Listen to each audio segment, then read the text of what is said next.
A recent CFP board survey noted that Americans named their top 2025 New Year's resolutions. And coming in first place, 45% want to save more money. And there's a viral trend to help people with that, and it's called No Spend January. According to Ramsey Solutions, a No Spend Challenge is a money-saving method where you commit to stop spending on non-essential expenses for a certain amount of time, usually a full month. Now, often people choose January as a New Year's resolution. Here with more, we've got Brian Walsh, certified financial planner and head of advice and planning at SoFi. Brian, good to have you here with us. I want to get your thoughts on a no spend January. Do you know anybody doing it? Are you doing it yourself? Have you tried it? Yeah, first of all, good morning. Thank you for having me.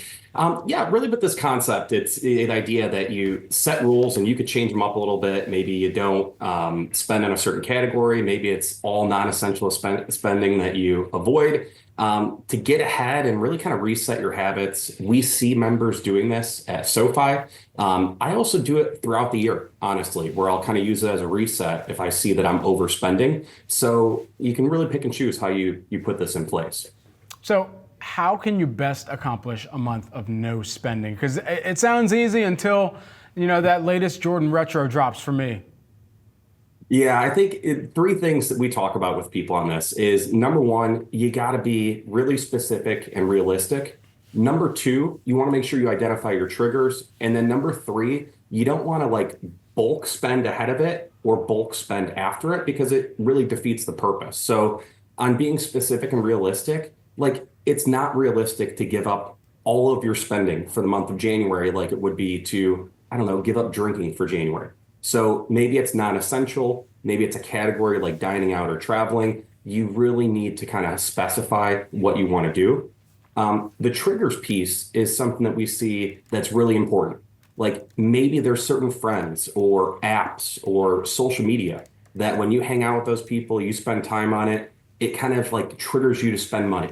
You need to identify that and then avoid it. Otherwise, you're not going to set yourself up for success. And then I think the bulk spending ahead or behind is kind of self-explanatory. If you don't spend any excess money in January, but you spend way more in December or way more in February, it really doesn't matter what you did in January because you spent the same amount of money overall. How can you adapt the lessons of a no-spend month for the rest of the year and life overall? Yeah, and I think this is why I love this concept because it seems simple, but the underlying ideas behind it can really carry you forward for the rest of the year. So the things that we think about that are so valuable here is number one, breaking down big goals. Most of the times when people are looking to accomplish a goal, like saving for retirement, emergency fund, paying down debt, that takes years to do. So if you break that down to a 1 month or maybe a 2 month sprint, it's a lot easier to accomplish that and you feel more motivated to do it. So these month ideas are fantastic. Number two, celebrating success. When you have a 1 month challenge, it's natural where if you hit it, you're going to feel really good. Even if you're not all the way towards your big goal, that's the same thing you should do throughout the year. And then number three would be really assessing your next best action. With this no spend month, this is going to be your action. Hey, spending is my issue. And that's what you're focused on. You should be doing that throughout the year because there's so many things that you could focus on. It's picking that one, maybe two things where you're really going to sink your teeth into because as humans, we don't have the bandwidth to focus on 10, 15, 20 different things without failing. How do you build financial habits that last? What is the mental practice that you really need to go through? Yeah, I think the two things that we hit on all the time with building financial habits that last, number one would be automation.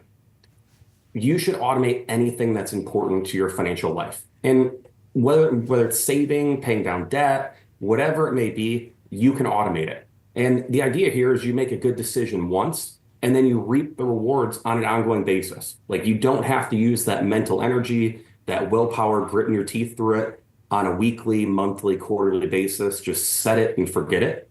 The second thing that we really focus on is the idea that you want to have a clear line of sight into your habits.